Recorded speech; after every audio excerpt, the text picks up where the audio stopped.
From the station that's taking action for you, this is ABC Action News this morning. An Odessa man is dead after an early morning house fire. I'm Laura Harris in Pasco County. We've got new details on that fire and why some of the neighbors had to be evacuated.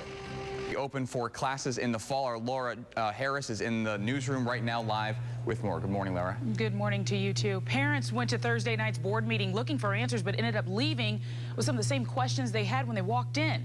And now many of those same parents aren't just searching for answers, but looking for their kids a new school.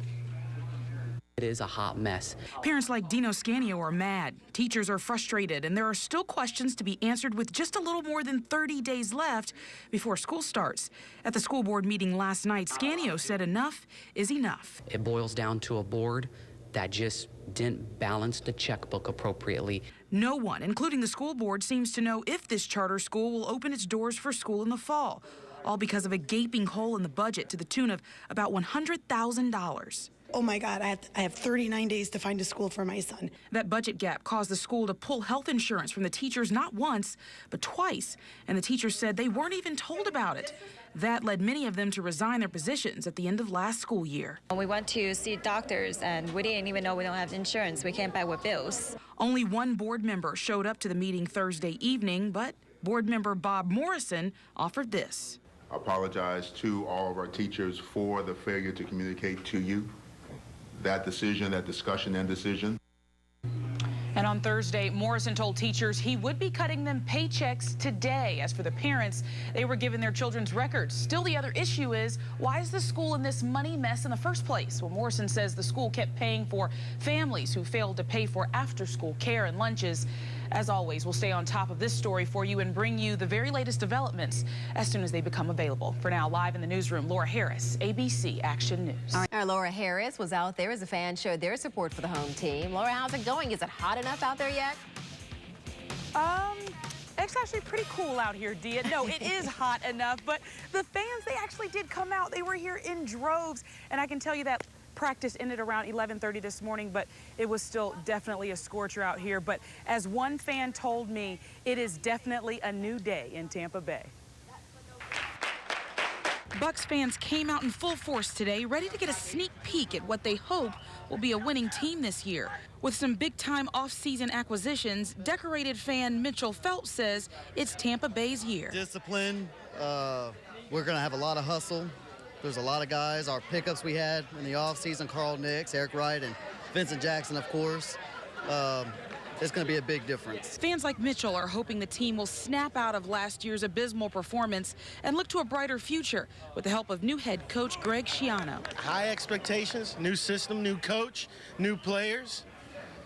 Hopefully we got a new day in Tampa Bay. Jose says he likes Schiano's style as he holds fundamental football in the highest regard, something Tampa Bay hasn't seen in a while. And although there are various new faces, fans were happy to see some familiar ones as well. Right here. Bottom line, it seems that fans, especially the Kuntz brothers, are just happy it's time for some football. Out here, how long have you been waiting for the season to start? I lost count. He lost count. Certainly a new day in Tampa Bay, a hot day in Tampa Bay. And hey, if you want to come out here and watch the team practice, if you missed it today, don't you worry. They'll be right back out here tomorrow at 8:45 a.m. For now, we're reporting live at One Buck Place. Laura Harris, ABC Action News. 5:32 now. New this morning, Pasco County deputies say an early morning house fire has left one person dead.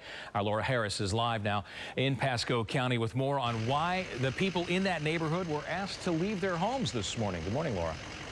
Good morning to you too, Dan. They were actually asked to evacuate just for a short time because there's some propane tanks behind the home that was on fire, and the sheriff's office and first responders wanted to make sure that everybody in the neighborhood was safe before they conducted their investigation. When they did get into the home, they did find a man dead inside. Also, they found a dog dead inside. Right now, we're being told that the investigators are inside that home. They have finally been able to lift the roof off and trying to find a cause of that fire because at this time, they're not sure exactly what the cause was, but I can tell you everybody has gone back into their homes at this point.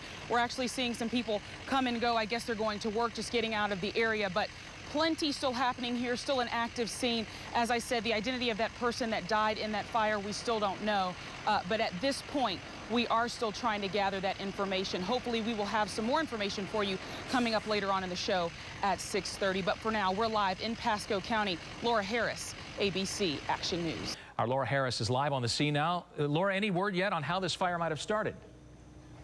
Dan, we're still waiting to hear from investigators. As you can tell, it's still a very active scene. They're in the house right now, and I was told they've lifted the roof off, trying to just get some more information about what may have started that fire. I can tell you, I just spoke with an investigator, and he tells me that at this time, they don't think that the fire was suspicious, but we're still not exactly sure what started the fire.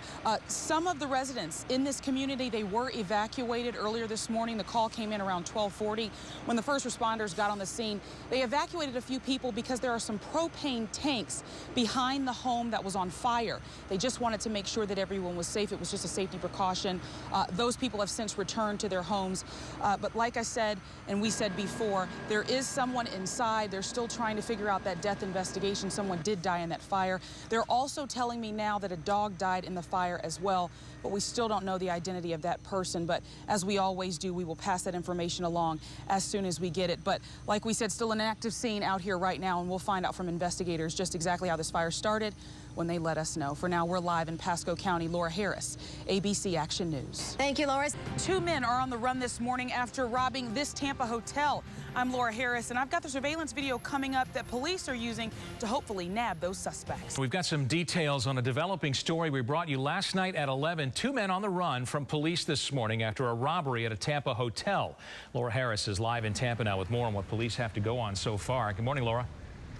Good morning to you too, Dan. They actually have a lot to go on because the hotel's surveillance camera picked up pretty much every move they made from the moment they walked into the hotel to the moment that they walked out. Now all they have to do, police just have to connect those dots.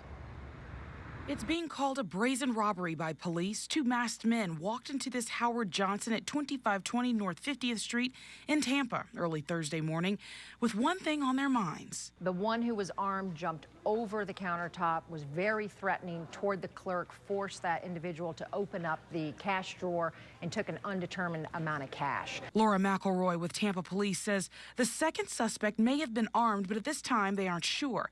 As you can see, the hotel attendant was completely caught off guard by the 2, held at gunpoint by one in the back.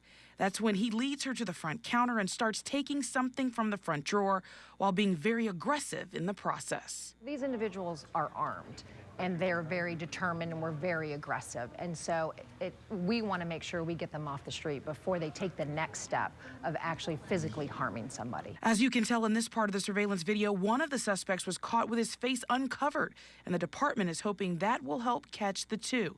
McElroy says they're still going through some witness interviews and following some very active leads at this time. Again, the duo, they are on the run this morning, and police are hoping that if you or anyone you know might have any information about that robbery, that you will contact Tampa Police. We are live in Tampa. Laura Harris, ABC Action News. 32 now. We're bringing a new video this morning of an explosion in a Pasco County neighborhood. This is an investigation that kept deputies busy well into the early morning hours today, and it is far from over. The big revelation, deputies believe a man was making drugs there. Laura Harris is on the scene live outside with a closer look at the evidence and the damage. Good morning, Laura. Good morning to you too, Dan. Truly amazing that no other homes in the neighborhood were damaged after this blast. Sheriff's office got out here around 7 o'clock last night, and they found this. As you can see behind me, the garage door completely blown off the front of the home. Other damage I saw to the sides of the house. It's truly, like I said, amazing that no one else was injured. They got here, found the house looking like this, also found one man injured and plenty of dangerous chemicals. Of that substance. Again, the man injured in that fire sustained burns to his back and his arm. He was flown to Tampa General Hospital. At this time, we don't know his condition, and the sheriff's office is not releasing his name. For now, we are live in Land O'Lakes. Laura Harris, ABC Action News. Thank you, Laura.